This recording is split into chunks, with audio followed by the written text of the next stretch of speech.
Yeah, so I actually wanted to do this one a couple of years ago when I was looking at a bunch of similar ilk, and it didn't quite work out. And now it kind of does. Or does it? Not really, I guess, I suppose. Kind of wish it hadn't, but too late now.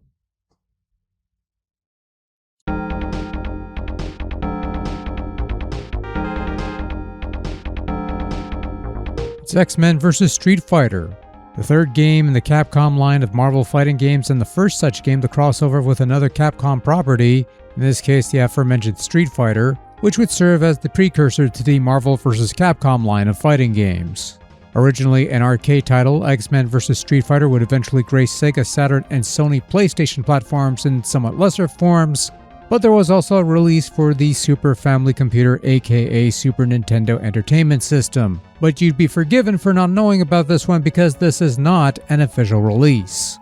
Rather, this is a 1998 bootleg release from DVS Electronic Company, who also made a number of SNES bootleg fighting games, and if this game is anything to go by, well, I wouldn't worry because there's plenty of proper fighting games on the console you could be playing right about now.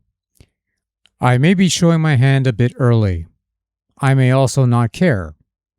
Actually, I definitely don't care. Anyways, here's the deal. You're given 8 fighters to play with, 4 from Street Fighter, and 4 from X-Men, and 2 of which weren't even in the original X-Men vs. Street Fighter game. Speaking of which, that game had a neat tag team mechanic where you could swap between your 2 fighters and create some wonderful tag team moments. Whereas this is a stock one-on-one fighting game that reuses most of the sound assets from Street Fighter 2 on Super Nintendo. It's not to say that this is a mere hack job of Street Fighter 2 wholesale, because it's not, although in hindsight that would have been preferable.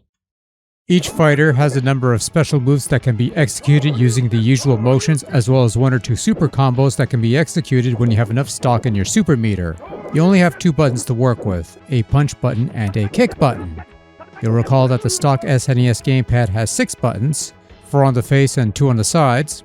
We're really underutilizing the base assets here, but hey, I'll give this game some credit.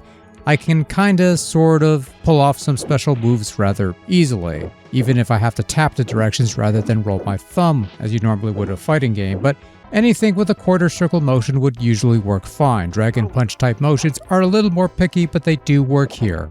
You have basic options, a difficulty select, and you can select the number of rounds. The higher the difficulty, the more bubble busting the CPU opponents. Pretty common stuff, and on the surface it looks like a fine piece of business save for one minor thing.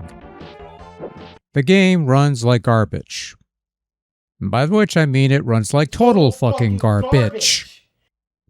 I'll give credit for the quality of the backdrops, which look fine by 16-bit bootleg standards, and despite some loss in color and detail. I mean, they took half the stage image and did a mirror image, so you've got these weird symmetric looking stages, and the sprites, while obviously downscaled, are also fairly well rendered. But the frame rate is absolutely atrocious and looks like a PC game running on underpowered hardware. It doesn't help that the hit detection is somewhat wonky, the fighting mechanics are kinda shit, and on top of this ever-growing turd sandwich, I've had this thing crash on me multiple times, and usually when you're not expecting it to crash. I've tried different emulators, different EverDrives, and the result was all the same. I don't know why that is, but it happens after about 6 or 7 fights in, so yeah, not fun. Not that it really matters, because apparently if you beat arcade mode by beating all 8 fighters, you get a generic congratulations screen for whatever that's worth, which probably isn't much.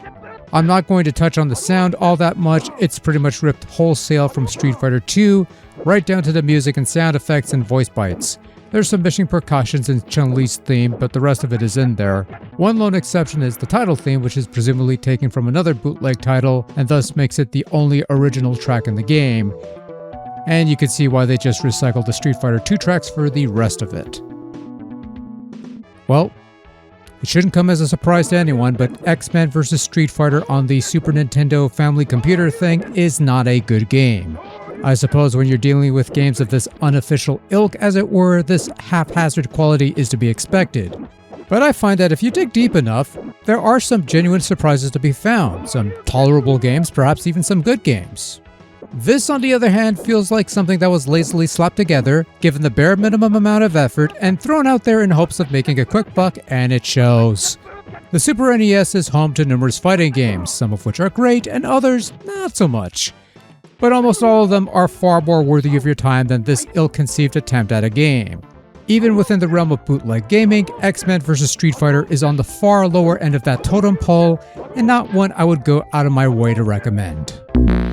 Clearly, this game ain't taking you out on any rides. Oh wait, that's the wrong game. Yeah, sorry, my bad.